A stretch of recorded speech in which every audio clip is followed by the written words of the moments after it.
Friends, welcome back to my channel. ಎಲ್ಲರೂ ಆಗಿದ್ದೀರಿ friends. ನಾನಂತೂ ಸೂಪರ್ ಡೂಪರ್ ಆಗಿ ಸೋಮವಾರ ಬೆಳಗ್ಗೆ ಎದ್ಬಿಟ್ಟಿದ್ದೀನಿ. ಶುಕ್ರವಾರ ಅವರು ಇನ್ನು ಬಿತ್ಕೊಂಡವ್ರೆ. ಸೋಮವಾರ ಅಂದ್ರೆ ಗೊತ್ತಲ್ಲ ಫ್ರೆಂಡ್ಸ್, ಪೂಜೆ ದಿನ. ನಿನ್ನೆ ಥರನೇ ಇವತ್ತು ವಾತಾವರಣ ಐತೆ ಫ್ರೆಂಡ್ಸ್. ಅದಕ್ಕೆ ಈ ಥರ ಪ್ಯಾಕ್ ಆಗಿಬಿಟ್ಟಿದ್ದೀನಿ. ನಮ್ಮ ಕಿಚನ್ ಕ್ಲೀನಿಂಗಿಂದ ಕಾಫಿಯಿಂದ ಸ್ಟಾರ್ಟ್ ಮಾಡ್ಕೊಳ್ತೀನಿ ಫ್ರೆಂಡ್ಸ್. ಒಂದೇ ಒಂದು cup coffee, everything all right. English ಚಿಕ್ಕ ಮಕ್ಳು ಏನಾದರೂ ಹಠ ಮಾಡಿದ್ರೆ ಅವ್ರು ಸೈಲೆಂಟ್ ಆಗಲಿ ಅಂದ್ಬಿಟ್ಟು ಗೊಗ್ಗಯ್ಯ ಬರ್ತಾನೆ ಅಂತ ಎದುರಿಸ್ತಾರೆ ತಾಯಿ ಅಂದರು. ನನಗೂ ಅದೊಂದು ಡೌಟ್ ಇತ್ತು, ಗೊಗ್ಗಯ್ಯ ನೋಡೋಕೆ ಹೆಂಗಿರ್ಬೋದು ಅಂತ. ಇವತ್ತು ನನ್ನನ್ನು ನಾನೇ ನೋಡ್ಕೊಂಡ್ಮೇಲೆ ಅರ್ಥ ಆಯಿತು, ಹಿಂಗೆ ಇರ್ತಾರೆ ಅಂತ. ಇನ್ಮೇಲೆ ಧೈರ್ಯವಾಗಿ ಗೊಗ್ಗಯ್ಯ ಹೆಂಗಿರ್ತಾನೆ ಅಂತ ಏನಾದರೂ ಮಕ್ಳು ಕೇಳಿದ್ರೆ ನನ್ನನ್ನು ತೋರಿಸ್ಬೋದು.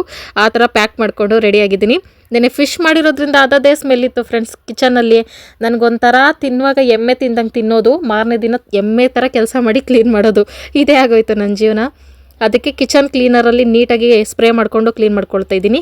ಅದೊಂಥರ ಎಷ್ಟೇ ಜಿಡ್ಡು ಸ್ಮೆಲ್ ಇದ್ರೂ ಒಂದ್ಸಲ ಸ್ಪ್ರೇ ಮಾಡಿಬಿಟ್ಟು ಕ್ಲೀನ್ ಮಾಡಿಬಿಟ್ರೆ ಫುಲ್ ಕ್ಲೀನ್ ಆಗೋಗ್ತೈತೆ. ನಿಂಬೆಹಣ್ಣು ಸ್ಮೆಲ್ ಥರ, ಒಂಥರ ಪರ್ಫ್ಯೂಮ್ ಸ್ಮೆಲ್ ಥರ ಸಖತ್ತಾಗಿರ್ತೈತೆ. ಬೆಳಗ್ಗೆ ಅಡುಗೆ ಸ್ಟಾರ್ಟ್ ಮಾಡೋಕೆ ಮುಂಚೆನೇ ಎಲ್ಲ ಕ್ಲೀನ್ ಮಾಡ್ಕೊಬಿಟ್ರೆ ನನಗೆ ಒಂದು ಸ್ವಲ್ಪ ಆರಾಮ ಅನಿಸ್ತೈತೆ. ಅದಕ್ಕೆ ಮೊದಲು ಶೆಲ್ಫನ್ನು ಕ್ಲೀನ್ ಮಾಡ್ಕೊಬಿಡ್ತೀನಿ, ಆಮೇಲೆ ಅಡುಗೆ ಮಾಡ್ಕೊಳ್ಳೋಕ್ಕೆ ರೆಡಿ ಮಾಡ್ಕೊಳ್ತೀನಿ. ನಾನು ಎಷ್ಟು ಇಂಟೆಲಿಜೆಂಟ್ ಫೆಲೋ ಅಂದರೆ ಫ್ರೆಂಡ್ಸ್, ನೆನೆ ಹೆವಿ ಚಳಿ ನೋಡಿದ್ರಲ್ಲ ವಾತಾವರಣ ಹೆಂಗಿತ್ತು ಅಂತ. ಅದಕ್ಕೆ ಶಿವ ಕೈ ಹಾಲು ತರಿಸ್ಕೊಂಡೆ, ಕಾಫಿ ಮಾಡ್ಕೊಂಡು ಕುಡಿಬೇಕಿಲ್ಲ, ನನ್ನ ಕೈ ಆಗೋದೇ ಇಲ್ಲ ಹಿಂಗೆ ಅಂತೆಲ್ಲ ತರಿಸ್ಕೊಬಿಟ್ಟು ಆಮೇಲೆ ಯೋಚನೆ ಮಾಡಿದೆ. ಇವಾಗೇನೋ ಬೆಚ್ಚಗೆ ಕೂತ್ಕೊಂಡಿದ್ದೀನಿ, ಚಳಿ ಪರವಾಗಿಲ್ಲ. ನಾಳೆ ಬೆಳಗ್ಗೆ ಎದ್ದು ಮನೆ ಕೆಲಸ ಮಾಡಬೇಕಲ್ಲ, ಹಾಗಾಗಿ ನಾಳೆ ಕಾಫಿ ಕುಡಿಯೋದೇ ಬೆಸ್ಟು ಅಂತಂದ್ಬಿಟ್ಟು ಹಾಲನ್ನ ಮುಚ್ಚಿಟ್ಕೊಂಡಿದ್ದೆ ಫ್ರೆಂಡ್ಸ್. ಯಾಕಂದರೆ 2-3 ಟೈಮ್ ಶಿವ ಹಾಲು ತಂದು ಕೊಡಲ್ಲ, ಬೈತೈತೆ. ಟಾಮಗನ್ಗೆ ನಾನ್ ವೆಜ್ ಇಟ್ಟಿದ್ದೀಯಾ?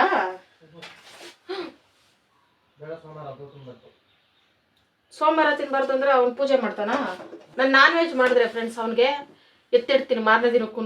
ಶಿವ ಹೋಗ್ಲಿ ಬಿಡು, ಅವನಿಗೂ ಪುಣ್ಯ ಬರ್ತೈತೆ ಸೋಮವಾರ ನಾನ್ ವೆಜ್ ಬಿಟ್ರೆ. ಮೋಡ ಮುಚ್ಕೊಂಡೇ ಐತೆ ಫ್ರೆಂಡ್ಸ್. ಅದು ಯಾಕೆ ಹಿಂಗಾಗೈತೆ ವಾತಾವರಣ ಗೊತ್ತಿಲ್ಲ. ಅದಕ್ಕೆ ವಾತಾವರಣ ಹಿಂಗೈತೆ ಅಂದ್ಬಿಟ್ಟು ಬೆಚ್ಚು ಕೂತ್ಕೊಂಡ್ರೆ ಅಷ್ಟೇ. ಮನೆಯವ್ರಿಗೆಲ್ಲ ತಣ್ಣೀರು ಪಟ್ಟೆನೆ ಹೊಟ್ಟೆಗೆ ಕಾಫಿ ಮಾಡಿಕೊಟ್ಬಿಟ್ಟು ಅಡುಗೆ ಮಾಡ್ಬಿಟ್ಟು ನಾನು ಪೂಜೆ ಕೆಲಸ ಸ್ಟಾರ್ಟ್ ಮಾಡ್ತೀನಿ ಫ್ರೆಂಡ್ಸ್. ಯಾವ ಚಳಿ ಮಳೆ ಗಾಳಿನೂ ನನ್ನ ತಡೆಯೋಕ್ಕಾಗಲ್ಲ. ಓಕೆನಾ? ಒಂದು ಕಾಲದಲ್ಲಿ ಯಾರಾದ್ರೂ ಕಾಫಿ ಟೀ ಅಂದ್ರೆ ಛೀ ಅದೇನು ಕುಡಿತೀರಾ ಅಂತ ಇದೆ. ಅದ್ರ ವ್ಯಾಲ್ಯೂ ಇವಾಗ ಗೊತ್ತಾಗ್ತಿತ್ತು ನನಗೆ. Happy independence day friends. ಗಣರಾಜ್ಯೋತ್ಸವ ಶುಭಾಶಯಗಳು. 77ನೇ ಗಣರಾಜ್ಯೋತ್ಸವದ ಶುಭಾಶಯಗಳು ಫ್ರೆಂಡ್ಸ್. ಸ್ಕೂಲ್ ಡೇಸ್ ಅಲ್ಲಿ ಎಷ್ಟು ಚೆನ್ನಾಗಿತ್ತು. ಇಷ್ಟೊತ್ತೆಲ್ಲ ಸ್ಕೂಲ್ ಹತ್ರ ಹಾಜರ್ ಬಿಡು ನಾವು 7:30 8 ಗಂಟೆಗೆಲ್ಲ. ಎಷ್ಟು ಚಳಿ ಇರಲಿ ಫ್ರೆಂಡ್ಸ್, ಬಿಸಿ ಬಿಸಿ ನೀರು ಸ್ನಾನ ಮಾಡ್ಕೊಬಿಡೋದು. ಡ್ಯಾನ್ಸ್ ಪ್ರೋಗ್ರಾಮ್, ಇದು ಭಾಷಣ ಅದು ಇದಕ್ಕೂ ಸೇರ್ಕೊಂಡಿದ್ರೆ ಹಂಗೆ ರೆಡಿ ಆಗ್ತಿದ್ವಿ. ಏನು ಇಲ್ಲ ಅಂದ್ರೆ 2 ಜಡೆ ಹಾಕೊಂಡು ಯೂನಿಫಾರ್ಮ್ ಹಾಕೊಂಡು ಓಡೋದು. ಸ್ವೀಟ್ ಕೊಡ್ತಾರೆ ಅಂತ ಅಂದ್ಬಿಟ್ಟು ಎಷ್ಟು ಚೆನ್ನಾಗಿತ್ತು. ಬಾವುಟೆಲ್ಲ ಹಾರಿಸ್ಬಿಟ್ಟು ಆಮೇಲೆ ಒಂದು 11 ಗಂಟೆ 12 ಗಂಟೆ ಅಷ್ಟರಲ್ಲೆಲ್ಲ ಎಲ್ಲ ಮುಗಿಸ್ಕೊಂಡು ಮನೆಗೆ ಬಂದ್ಬಿಡೋದು. ಗಣರಾಜ್ಯೋತ್ಸವ ಅನ್ನೋ ಖುಷಿಗಿಂತ ಅವತ್ತು ಪಾಠ ಏನು ಇರಲ್ಲ ಅನ್ನೋ ಖುಷಿನೇ ಜಾಸ್ತಿ ಇರೋದು ಅಲ್ಲ ಫ್ರೆಂಡ್ಸ್. ರೆಯಾದ ಕಾಫಿ. ನೀನು ಬಿಸಿನೀರು ಕಾಯಿಸ್ಕೊಂಡು ಟೀ ಕುಡಿಯೋಷ್ಟರಲ್ಲಿ ಟೀ ತಣ್ಣಗಾಗ್ತೈತೆ. ಟೀನ ಮತ್ತೆ ಬಿಸಿ ಮಾಡ್ಕೊಂಡು ಕುಡಿಯಂಗಿಲ್ಲ. 3 ದಿನ ಬಿಸಿನೀರು ಕುಡ್ಬಿಟ್ರೆ ಹೊಟ್ಟೆ ಕರಗ್ತೈತೆ ಅಂತ ಏನೇನೋ ಮಾಡ್ತಿ. ಅದು ಬಿಸಿನೀರು ಕುಡಿದ್ರೆ ಕರಗಲ್ಲ ಪಿ. ಊಟದಲ್ಲಿ ಅವಾಯ್ಡ್ ಇರಬೇಕು. ಇಂಥದ್ದೆಲ್ಲ ನೋಡೋದಕ್ಕಿಂತ ನಾವು ಕಾಫಿ ಟೀ ಕುಡಿಯೋದೇ ಬೆಸ್ಟು. ಆದರೆ ನಾನು ಮಾತ್ರ ಖಾಲಿ ಹೊಟ್ಟೆನಲ್ಲಿ ಕಾಫಿ ಯಾವತ್ತೂ ಕುಡಿಯಲ್ಲ ಫ್ರೆಂಡ್ಸ್. ಒಂದು ಗ್ಲಾಸು ದೊಡ್ಡ ಗ್ಲಾಸಲ್ಲಿ ನೀರು ಕುಡಿದ್ಬಿಟ್ಟೆ ಕುಡಿಯೋದು. ನಾನು ತಣ್ಣೀರು ಕುಡಿತೀನಪ್ಪ, ತಲೆ ಕೆಟ್ಟಾಗ ಒಂದ್ಸಲ ಬಿಸಿನೀರು ತಣ್ಣೀರು.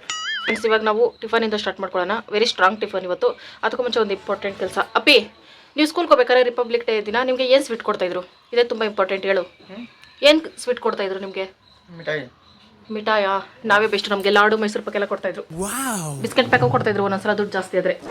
ಫ್ರೆಂಡ್ಸ್, ಸ್ಕೂಲಲ್ಲಿ ಏನೇ ಫಂಕ್ಷನ್ ಆದರೂ 5 ರೂಪಾಯಿ ತಂದೆ ತಾಯಿ ಹತ್ರ ಇಸ್ಕೊಬನ್ರಿ, 10 ರೂಪಾಯಿ ಇಸ್ಕೊಬನ್ರಿ ಅಂತ ಹೇಳ್ತಿದ್ರ. 10 ರೂಪಾಯಿ ತನಕ ಹೋಗಿಲ್ಲ, 5 ರೂಪಾಯಿ ಆಗ್ತಿದ್ವಿ ಎಲ್ಲ ಸ್ವೀಟ್ಗೆ ನಾವು ಕೊಟ್ಟಿದ್ದೀವಿ.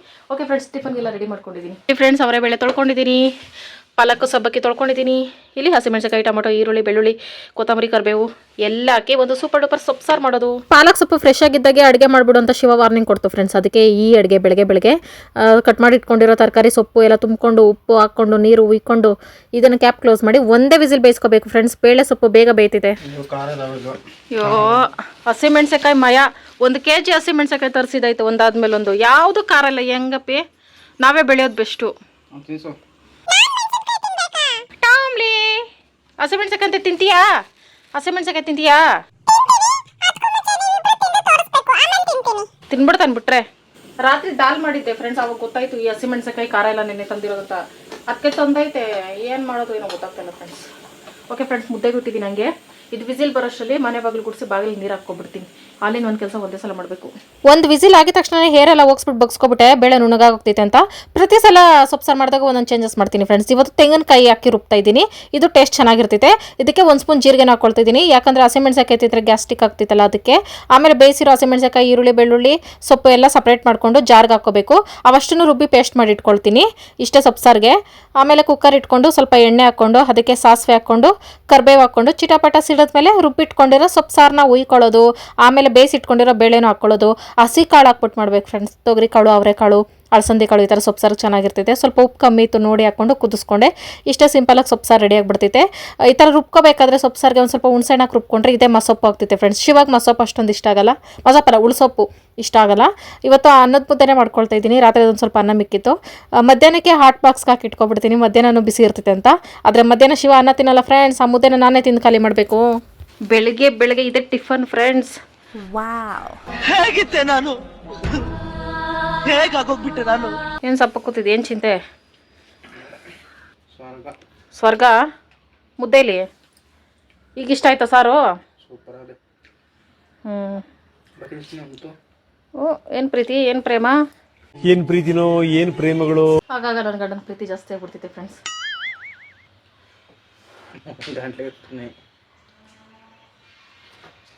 ಸೂಪರ್ ಐತೆ. ಎಳೆ ಮಕ್ಳಿಗಾರ ಇಷ್ಟು ತಿಂತಾರೆ. ಎಷ್ಟು ಭಯ ಫ್ರೆಂಡ್ಸ್ ಹೆಂಡ್ತಿ ಕಂಡ್ರೆ.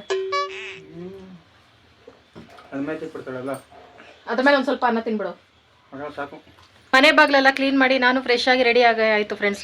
ಇವಾಗ ಹೊಸಲು ತೊಳೆದು ಅರ್ಶಿನ ಕುಂಕುಮ ಇಟ್ಬಿಟ್ಟು ಒಂದು ಸೂಪರ್ ಡೂಪರ್ ರಂಗೋಲಿ ಹಾಕ್ಬಿಟ್ಬಿಡೋಣ ಬನ್ನಿ ಫ್ರೆಂಡ್ಸ್. ನಮ್ಮನೇಲಿ ಪೂಜೆ ಅಂದ ತಕ್ಷಣ ಮೊದಲು ಹೊಸ್ಲಿಂದಾನೇ ಸ್ಟಾರ್ಟ್ ಆಗೋದು. ಹೊಸ್ಲಿಗೆ ಅರ್ಶಿನ ಕುಂಕುಮ ಇಟ್ಕೊಬಿಟ್ರೆ ಲಕ್ಷಣವಾಗಿ ಹಬ್ಬ ಥರ ಸ್ಟಾರ್ಟ್ ಆಗಿಬಿಡ್ತಿದೆ ಪೂಜೆ ಫ್ರೆಂಡ್ಸ್. 90s ಕಿಡ್ಸು ಎಲ್ಲರೂ ಇದನ್ನು ಮಾಡಿರ್ತೀರ ಅಂತ ಅನ್ಕೋತೀನಿ. ಅದೇನು ಅಂದರೆ ನಮ್ಮನೇಲಾಗಲಿ ರಿಲೇಷನ್ಸ್ ಮನೇಲೂ ನೋಡಿದ್ದೀನಿ ನಾನು. ಬೆಳಗ್ಗೆ ಎದ್ದಿದ ತಕ್ಷಣನೇ ನಮಗೆ ಹೊಸ್ಲು ತೊಳೆದು ಅರ್ಶಿನ ಕುಂಕುಮ ಇಡೋಕೆ ಹೇಳೋರು, ಹೆಣ್ಮಕ್ಳಿಗೆ ಮಾತ್ರ. ನನಗನ್ನಿಸ್ತೈತೆ ನಮಗೆ ಒಳ್ಳೇದಾಗಲಿ ಅಂದ್ಬಿಟ್ಟು ಹೇಳ್ತಿದ್ರು. ಇನ್ನೊಂದು ನಾನು ಅಂದ್ಕೊಳ್ಳೋದು, ಅವಾಗ ಕೇಳೋಕ್ಕೆ ಧೈರ್ಯ ಇಲ್ಲ ಫ್ರೆಂಡ್ಸ್. ಯಾಕೆ ಹಿಂಗೆ ಮಾಡಿಸ್ತಾ ಇದ್ದೀರಾ ಅಂದಿದ್ರೆ ಅಲ್ಲೇ ಪರ್ಕೆ ಕಿತ್ತೋಗಂಗೆ ಬೀಳ್ತಾ ಇದ್ದವು ವಧೆಗಳು. ಯಾಕೆ ಅಂತ ಕೇಳ್ಬಿಟ್ರೆ ಮುಗಿತಾಯಿತ್ತು ಫ್ರೆಂಡ್ಸ್. ಅಲ್ಲಿಗೆ ನಮ್ಮ ಜನ್ಮ ಆ ಥರ ಇರ್ತಾಯಿತ್ತು 90ಸಲ್ಲಿ. ನನಗನ್ನಿಸ್ತೈತೆ ಮನೆ ಹೆಣ್ಮಕ್ಳು ಡೈಲಿ ಹೊಸ್ಲಿಗೆ ತೊಳೆದು ಅರ್ಶಿನ ಕುಂಕುಮ ಇಟ್ಟರೆ ಒಳ್ಳೇದಾಗ್ತೈತೆ, ಲಕ್ಷ್ಮಿ ಬರ್ಬೋದು ಅಂತ ಹಿಂಗೆ ಮಾಡಿಸಿರ್ಬೋದೇನೋ ಗೊತ್ತಿಲ್ಲ ಫ್ರೆಂಡ್ಸ್. ನಾನೇ ಇಮ್ಯಾಜಿನ್ ಮಾಡ್ಕೊಂಡೆ ಹಿಂಗಿರ್ಬೋದು ಅಂತ. ಕೇಳೋಕ್ಕೆ ಧೈರ್ಯ ಇಲ್ದಿರ 11ರಿಂದ 6 ಚುಕ್ಕಿ ರಂಗೋಲಿ, ಮಧ್ಯ ಚುಕ್ಕಿ ರಂಗೋಲಿ ಬರ್ತಿತ್ತಲ್ಲ ಫ್ರೆಂಡ್ಸ್. ಇದು ರೋಸ್ ಬತ್ತೈತಲ್ಲ ಅದರಲ್ಲಿ. ಈ ರಂಗೋಲಿ ಹಾಕಿ ತುಂಬ ದಿನ ಆಗೋಗಿತ್ತು, ಅದಕ್ಕೆ ಮರ್ತೋಗ್ಬಿಡ್ತೀನಿ ಅಂದ್ಬಿಟ್ಟು ಹಾಕ್ತಾ ಇದ್ದೀನಿ ಫ್ರೆಂಡ್ಸ್ ಇವತ್ತು. ಇದರಲ್ಲಿ 15ರಿಂದ 7 ಚುಕ್ಕಿದು ಬರ್ತೈತೆ ದೊಡ್ಡದಾಗಿ, ಇನ್ನು 21ರಿಂದ 11 ಚುಕ್ಕಿದು ಬರ್ತೈತೆ. ಅದೆಲ್ಲ ಮುಂದೆ ಹಬ್ಬಗಳಲ್ಲಿ ಒಂದ್ಸಲ ಹಾಕ್ತೀನಿ. 90ಸಲ್ಲಿ ನಾವು ಸ್ಕೂಲ್ಗೆ ಹೋಗ್ಬೇಕಾದ್ರೆ ಯಾವುದೇ ಹಬ್ಬ ಬಂದರೂ ಅದಂತೂ ಫಿಕ್ಸು. ಯಾರ ಮನೆಯಲ್ಲಾದರೂ ಒಂದು ಬಾಗ್ಲಲ್ಲಾದರೂ ಈ ಥರ ರೋಸ್ ರಂಗೋಲಿ ಇದ್ದೇ ಇರ್ತಿತ್ತು, ದೊಡ್ಡ ಚುಕ್ಕಿ ರಂಗೋಲಿದು. ಸಕ್ಕತ್ತಾಗಿರ್ತಿತ್ತು ಕಲರೆಲ್ಲ ಹಾಕ್ಬಿಟ್ರೆ ನೋಡೋಕ್ಕೆ. ಅದಕ್ಕೆ ನಾನು ಪುಟಾಣಿದು ಹಾಕ್ಕೊಂಡೆ. ಈ ಥರ ಎಲ್ಲ ನಾನು ಹಾಕ್ಕೊಂಡು ಮಧ್ಯ ಮಿಕ್ಕಿರೋ ಚುಕ್ಕಿಗೆ ರೌಂಡ್ ಹಾಕೋಬೇಕು. ಇನ್ನು ಮಧ್ಯದಲ್ಲಿ ಸ್ಟಾರ್ ಹಾಕ್ಕೊಬಿಡೋದು. ಇಷ್ಟೇ. ಈ ಥರ ಮಧ್ಯ ಚುಕ್ಕಿ ರಂಗೋಲಿಗಳೆಲ್ಲ ಯಾವುದೇ ರಂಗೋಲಿ ಹಾಕೊಂಡ್ರು ಮಧ್ಯದಲ್ಲಿ ಸ್ಟಾರ್ ಹಾಕೋ ಥರನೇ ಚುಕ್ಕಿ ಮಿಕ್ಕೋದು. ದೊಡ್ಡದಾಗಲಿ ಚಿಕ್ಕದಾಗಲಿ ಸ್ಟಾರ್ ಹಾಕ್ಕೊಬಿಡೋದು. ಆಮೇಲೆ ಸುತ್ತ ಡಿಸೈನ್ ಈ ಥರ ಮಾಡಿಕೊಂಡೆ ಫ್ರೆಂಡ್ಸ್. ಇನ್ನೊಂದು ಸ್ವಲ್ಪ ದೊಡ್ಡ ಮಾಡ್ಕೊಳ್ಳೋಣ ರಂಗೋಲಿ ಅಂತಂದ್ಬಿಟ್ಟು ಈ ಥರ ಮಾಡಿಕೊಂಡೆ. ಕೆಳಗಡೆನೂ ಒಂದೇ ಎಲೆ ಬರ್ಕೊಬಿಟ್ಟೆ, ನೋಡೋಕೆ ಚೆನ್ನಾಗಿ ಕಾಣಿಸ್ತಿದೆ ಅಂತ ಅಂದ್ಬಿಟ್ಟು. ಆದ್ರೂ ಅನ್ಕಂಪ್ಲೀಟೋ ಏನೋ ಅಂತಾರಲ್ಲ ಫ್ರೆಂಡ್ಸ್, ಹಂಗೆ ಅನ್ನಿಸ್ತು. ಸರಿ, ಇಟ್ಕೆ ಪುಡಿನಲ್ಲಿ ಡಿಸೈನ್ ಮಾಡ್ಕೊಬಿಡೋಣ ಅಂತ ಅನಿಸ್ತು. ನಾವು ಪೂಜೆ ದಿನ ಇಷ್ಟೊಂದೆಲ್ಲ ಡೆಕೋರೇಷನ್ ಕುಟ್ಕೊಂಡ್ರೆ ಪೂಜೆಗೆ ಟೈಮ್ ಆಗಿಬಿಡ್ತೈತೆ ಫ್ರೆಂಡ್ಸ್. ಆದರೆ ನಾನು ಇತ್ತೀಚೆಗೆ ನಿರಾಳವಾಗಿ ಪೂಜೆ ಮಾಡ್ಕೋತಾ ಇದ್ದೀನಿ. ಯಾಕಂದರೆ ನಾನು ಒಂದು ಸ್ವಾಮೀಜಿದು ಇಂಟರ್ವ್ಯೂ ನೋಡಿದೆ ಫ್ರೆಂಡ್ಸ್. ಅವರು ಕ್ವಶನ್ ಕೇಳಿದ್ರು ಸ್ವಾಮೀಜಿಗೆ, ಪೂಜೆ ಮಾಡೋಕ್ಕೆ ಒಳ್ಳೆ ಟೈಮ್ ಯಾವುದು ದಿನದಲ್ಲಿ ಅಂತ. ಅವಾಗ ಅವ್ರು ಹೇಳಿದ್ರು, ದಿನ ಪೂರ್ತಿ ಒಳ್ಳೆ ಟೈಮೇನೆ, ನಮಗೆ ಮನಸ್ಸಿಗೆ ಯಾವಾಗ ಆರಾಮಾಗಿ ನೆಮ್ಮದಿಯಾಗಿ ಇರ್ತೈತೆ ಅಂಥ ಟೈಮಲ್ಲಿ ಪೂಜೆ ಮಾಡಬೇಕು. ಜಗಳ ಮಾಡಿಕೊಂಡು ಇಲ್ಲ ಬೇಗ ಪೂಜೆ ಮಾಡಿಬಿಡ್ಬೇಕು, ಇಲ್ಲ ಮನೇಲಿ ಯಾರೋ ಬೈತಾರೆ ದೊಡ್ಡವರು, ಪೂಜೆ ಮುಗಿಸ್ಬಿಡ್ಬೇಕು ಅಂತ ಪೂಜೆ ಮಾಡಬಾರ್ದಂತೆ. ಯಾವ ಟೈಮಲ್ಲಾದರೂ ಮಾಡ್ಬೋದಂತೆ. ಆಮೇಲೆ ನನಗೆ ಸಮಾಧಾನ ಆಯಿತು. ಅದಕ್ಕೆ ಇತ್ತೀಚೆಗೆ 9ರಿಂದ 10 ಗಂಟೆ ಒಳಗಡೆ ಪೂಜೆ ಮಾಡ್ಕೊಳ್ಳೋ ಥರ ಮಾಡ್ತಿದ್ದೀನಿ. ಅದು ನಿಜಾನೇ ಅಲ್ಲ ಫ್ರೆಂಡ್ಸ್. ಇವಾಗ ಯಾರೋ ಬೈತಾರೆ ಮನೆಯಲ್ಲಿ, ಇಲ್ಲ ಪಕ್ಕದ ಮನೆಯವ್ರು ಪೂಜೆ ಮುಗಿಸ್ಬಿಟ್ಟವ್ರೆ ನಾವು ಮುಗಿಸ್ಬಿಡ್ಬೇಕು ಅಂತ ಆ ಥರ ಹತ್ರವಾಗಿ ಮಾಡೋದಕ್ಕಿಂತ ಈ ಥರ ನಿರಾಳವಾಗಿ ನಮ್ಗೆ ಇಷ್ಟ ಬಂದಿದ್ದು ರಂಗೋಲಿನ ಟೈಮ್ ತೊಗೊಂಡು ಹಾಕ್ಕೊಂಡು ನಿಧಾನಕ್ಕೆ ಪೂಜೆಗೆಲ್ಲ ರೆಡಿ ಮಾಡಿಕೊಂಡು ಆವಾಗ ಪೂಜೆ ಮಾಡಿದ್ರೇ ಸಮಾಧಾನ ಅಲ್ಲ. ನನಗೂ ಹಂಗೆ ಅನ್ನಿಸ್ತು ಫ್ರೆಂಡ್ಸ್. ಅದಕ್ಕೆ ಪೂಜೆ ಮಾಡೋಕ್ಕೆ ಒಳ್ಳೆ ಟೈಮ್ ಯಾವಾಗಂದರೆ ಯಾವಾಗ ಬೇಕಾದ್ರೂ ಮಾಡ್ಬೋದು. ಬೆಳಗ್ಗೆನೇ ಪೂಜೆ ಮಾಡಿದ್ರೆ ಯಾಕೆ ಒಳ್ಳೇದು ಅಂದರೆ ಆವಾಗ ನಮಗೆ ಮೈಂಡ್ ಫ್ರೆಶ್ ಆಗಿರ್ತೈತೆ. ಬೆಳಗಿನ ಜಾವನೇ ಪೂಜೆ ಮಾಡಿದ್ರೆ ಒಂಥರ ಪಾಸಿಟಿವ್ ಎನರ್ಜಿ ಡೇ ಫುಲ್ಲು ಇರ್ತೈತೆ ಅಂದ್ಬಿಟ್ಟು ಪೂಜೆ ಮಾಡೋದು. ಹೆಂಗೆ ಬೇಕಾದ್ರೆ ಮಾಡ್ಬೋದು ಬಿಡಿ ಫ್ರೆಂಡ್ಸ್. ತುಳಸಿ ಕಟ್ಟೆಗೂ ಅರ್ಶಿನ ಕುಂಕುಮ ಎಲ್ಲ ಇಟ್ಕೊಂಡು ಈ ಥರ ರಂಗೋಲಿ ಹಾಕ್ಕೊಂಡೆ. ಪೂಜೆಗೆ ಹೂವು ಇಲ್ಲ, ಅದಕ್ಕೆ ಮನೆ ಮುಂದೆ ಕನಕಾಂಬರ ಒಂದು ಸ್ವಲ್ಪ ಇತ್ತು, ಮತ್ತೆ ಇದು ತುಳಸಿ ಇತ್ತು, ಕಿತ್ಕೊಂಡಿದ್ದೀನಿ ಫ್ರೆಂಡ್ಸ್. ಇದನ್ನೇ ನಾನ್ ವೆಜ್ ಮಾಡಿದ್ವಲ್ಲ ಫುಲ್ಲು, ಅದರಲ್ಲೇ ತಂದು ಇಟ್ಕೊಳ್ಳೋದು ಅದೆಲ್ಲ ಬೇಡ, ಸರಿ ಸೋಮವಾರ ತರಸೋಣ ಅಂತ ಬೆಳಗ್ಗೆ ಕಳಿಸ್ದೆ. ನೋಡಿದ್ರೆ ಹೂವಿನ ಅಂಗಡಿಗಳೇ ತೆಗ್ದಿಲ್ಲದು, ಚಳಿಗೆ ಅಂಗಡಿಗಳು ಸಹ ತೆಗಿತಾ ಇಲ್ಲ ಫ್ರೆಂಡ್ಸ್ ಇಲ್ಲಿ. ಹಂಗಾಗೈತೆ. ಹಾಗಾಗಿ ಗುರುವಾರ ಪೂಜೆಗೆ ಬುಧವಾರ ನಾನೇ ಹೋಗಿ ತಗೋಬತ್ತೀನಿ ಫ್ರೆಂಡ್ಸ್. ಪೂಜೆಗೆ ಹೂ ಇದನ್ನೇ ಪೂಜೆ ಮಾಡಬೇಕು ಅಂತ ಏನಿಲ್ಲ ಅಲ್ಲ ಫ್ರೆಂಡ್ಸ್, ಅದಕ್ಕೆ ತುಳಸಿ ಎಲೆನೇ ಕಿತ್ಕೊಬಿಟ್ಟೆ. ಮನೆ ಹತ್ರ ಇದಾವಲ್ಲ ಅಂತ ಅಂದ್ಬಿಟ್ಟು. ಇದಕ್ಕಿಂತ ಹೂವು ಇನ್ಯಾವುದು ಶ್ರೇಷ್ಠವಾಗಿರೋದೈತೆ ಅಲ್ಲ ಫ್ರೆಂಡ್ಸ್. ತುಳಸಿದೆಲ್ಲ ಇಟ್ಬಿಟ್ಟು ಬೇಡ್ಕೊಂಡ್ರು ದೇವರು ನಮ್ಗೇನು ಕೊಡ್ಬೇಕು ಅದು ಕೊಟ್ಟೆ ಕೊಡ್ತಾರೆ. ಕಳಶದಲ್ಲಿ ಮಾವಿನ ಎಲೆ ಒಣಗೋಗೈತೆ ಫ್ರೆಂಡ್ಸ್, ಒಂದೇ ಒಂದು ನೀರಿಂದ ಮೇಲಕ್ಕೆ ಬಂದ್ಬಿಟ್ಟೈತೆ ಅಂತ ಅನಿಸ್ತಿದೆ. ಪೂಜೆ ದಿನ ಕಳಶ ಎಲ್ಲ ಮುಟ್ಟಿ ಚೇಂಜ್ ಮಾಡೋಕೆ ಹೋಗ್ಬಾರ್ದು, ಇನ್ನೊಂದು ದಿನ ಪೂಜೆ ಚೇಂಜ್ ಮಾಡ್ಕೊಳ್ಳೋಣ ಅಂತ ಅಂದ್ಬಿಟ್ಟು ಇದರಲ್ಲೇ ದೀಪ ಎಲ್ಲ ಹಚ್ಕೊಂಡೆ. ಆಮೇಲೆ ಧೂಪ ಹಾಕಿ ತುಂಬ ದಿನ ಆಗೋಗಿತ್ತು ಫ್ರೆಂಡ್ಸ್, ವಾರ ಮಿಸ್ ಮಾಡ್ತಿರೋ ಧೂಪ ಹಾಕ್ತಿದ್ದೆ. ಕೆಂಡ ಹಾರೋಗ್ಬಿಡ್ತಿತ್ತು ಇತ್ತೀಚೆಗೆ, ಅದಕ್ಕೆ ಇವತ್ತು ಧೂಪನೂ ಹಾಕ್ಕೊಂಡೆ. ಸೋಮವಾರದ ಪೂಜೆ ಸೂಪರ್ ಡೂಪರ್ ಆಗಿ ಮುಗೀತು ಫ್ರೆಂಡ್ಸ್. ಬೆಳಗ್ಗೆನೇ ಎಲ್ಲ ಕೆಲಸ ಮುಗ್ದೋಯ್ತು. ಹೊಟ್ಟೆ ಉರಿಯುವ ಸಮಯ ಫ್ರೆಂಡ್ಸ್. ಇಷ್ಟು ಚೆನ್ನಾಗಿ ರಂಗೋಲಿ ಹಾಕಿದ್ದೀನಿ, ಹನಿ ಬೀಳ್ತಾ ಇದೆ. ಖತಮ್. ಛೇ, ಯಾರಿಗೆ ಬೈಯೋಣ ಇಂಥ ಪರಿಸ್ಥಿತಿಲಿ? ಇವನು ಫ್ರೀ ಆಗವನೇ, ಇವನಿಗೆ ಬೈಯೋಣ. ಎದ್ದೊಳ ಊಟ ಮಾಡುವ, 10 ಗಂಟೆ ಆಯಿತು. ಇವನು ನಾನ್ ವೆಜ್ ಬೇಕು ಅಂತ ಫ್ರೆಂಡ್ಸ್ ಬೆಳಗ್ಗೆಯಿಂದ. ಶಿವ ಸೋಮವಾರ ಇವನಿಗೂ ಕೊಡಬೇಡ ನಾನ್ ವೆಜ್ ಅಂತ. ನಾನು ಇಬ್ಬರಲ್ಲಿ ಯಾರು ಮಾತು ಕೇಳಲಿ? ಆಯ್ತಾಯ್ತು, ಕೂಲ್ ಹೋದ, ಮನೆ ಬಿಟ್ಟು ಹೋದ. ಅವನಿಗೆ ಗೊತ್ತು ಫ್ರೆಂಡ್ಸ್, ನಾನ್ ವೆಜ್ ಮಾಡಿದ್ದು ಮುಂದಿನ ದಿನ ಮತ್ತೆ ನಾನ್ ವೆಜ್ ಎತ್ತಿಟ್ಟು ಹಾಕ್ತೀನಿ ಅಂದ್ಬಿಟ್ಟು. ನಾನೇನು ಮಾಡಲಿ ಫ್ರೆಂಡ್ಸ್, ನೈಟೇ ನಾನು ಆಚೆ ಎಲ್ಲ ಹಾಕ್ಬಿಟ್ಟು ತೊಳೆದಿಟ್ಬಿಟ್ಟೆ. ಹೊರಗಡೆ ವಾತಾವರಣ ತುಂಬ ಚಳಿ ಇರ್ತಿದ್ರಿಂದ ಏನು ಕೆಲಸ ಮಾಡೋಕ್ಕೂ ಇಂಟ್ರೆಸ್ಟ್ ಬಂದಿಲ್ಲ ಫ್ರೆಂಡ್ಸ್. ಅದಕ್ಕೆ ನಮ್ಮ ಸಬ್ಸ್ಕ್ರೈಬರ್ಸು ತುಂಬ ದಿನದಿಂದ ರಂಗೋಲಿ ವೀಡಿಯೋಸು ಕೇಳ್ತಿದ್ರಿ. ಅದಕ್ಕೆ ಪುಟಾಣಿ ರಂಗೋಲಿ ಹಾಕ್ಕೊಳ್ಳೋಣ ಅಂತ ಅಂದ್ಬಿಟ್ಟು ಇವತ್ತು ಈ ರಂಗೋಲಿಗಳನ್ನ ಶೇರ್ ಮಾಡ್ಕೊಳ್ತಾ ಇದ್ದೀನಿ. ಈ ರಂಗೋಲಿನ ಇನ್ಸ್ಟಾಗ್ರಾಮಲ್ಲಿ ನಮ್ಮ ಸಬ್ಸ್ಕ್ರೈಬರ್ ಶೇರ್ ಮಾಡಿದ್ದು. ಇದು ಎಲ್ಲ ರಂಗೋಲಿನೂ ಬರೀ 3 ಚುಕ್ಕಿಯಿಂದ 5 ಚುಕ್ಕಿ, 5 ಚುಕ್ಕಿಯಿಂದ 3 ಚುಕ್ಕಿ ಫ್ರೆಂಡ್ಸ್, ಉಲ್ಟಾ ಹೇಳ್ಬಿಟ್ಟೆ. ಎಲ್ಲ ಒಂದೇ ಥರ ಚುಕ್ಕಿನೇ, ರಂಗೋಲಿ ಡಿಸೈನ್ಸ್ ಮಾತ್ರ ಬೇರೆ ಬೇರೆ. ಮತ್ತೆ ಚುಕ್ಕಿ ಇಡೋದೆಲ್ಲ ತೋರಿಸ್ತಿಲ್ಲ ಅಂತ ಅಂದ್ಕೋಬೇಡಿ, ಒಂದೇ ಥರ ಚುಕ್ಕಿನೇ. 5 ಚುಕ್ಕಿ ಇಟ್ಕೊಂಡು ಆ ಕಡೆ ಈ ಕಡೆ 3 ಲೈನ್ ಇಟ್ಕೊಳ್ಳೋದು, ಎಲ್ಲ ಸೇಮ್ ಚುಕ್ಕಿನೇ. ಅದಕ್ಕೆ ಪುಟಾಣಿ ರಂಗೋಲಿಯಿಂದ ಕಲಿಯೋರು ಇರ್ತಾರಲ್ಲ, ಅವ್ರಿಗೆಲ್ಲ ಈಸಿ ಆಗಲಿ ಅಂತ ಅಂದ್ಬಿಟ್ಟು ಮತ್ತೆ ಎಲ್ಲ ಸೂತ್ರ ರಂಗೋಲಿನೇ ಶೇರ್ ಮಾಡ್ಕೊಳ್ತಾ ಇದ್ದೀನಿ. ಇದೊಂದು ಸ್ವಲ್ಪ ಈಸಿಯಾಗಿರ್ತೈತೆ ಪುಟಾಣಿ ರಂಗೋಲಿ ಕಲಿಯೋಕ್ಕೆ ಅಂತ ಅಂದ್ಬಿಟ್ಟು.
ಫ್ರೆಂಡ್ಸ್, ಇವತ್ತಿನ ವಿಡಿಯೋ ತುಂಬ ಚಿಕ್ಕದಾಯಿತು.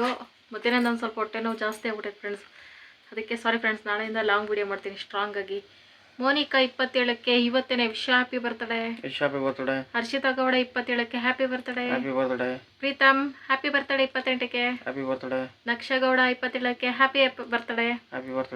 ಕಾವ್ಯ ಸಿಸ್ಟರ್ಸ್ ಸ್ವರೂಪ್ ಅವ್ರದ್ದು 27ಕ್ಕೆ ಹ್ಯಾಪಿ ಆನಿವರ್ಸರಿ.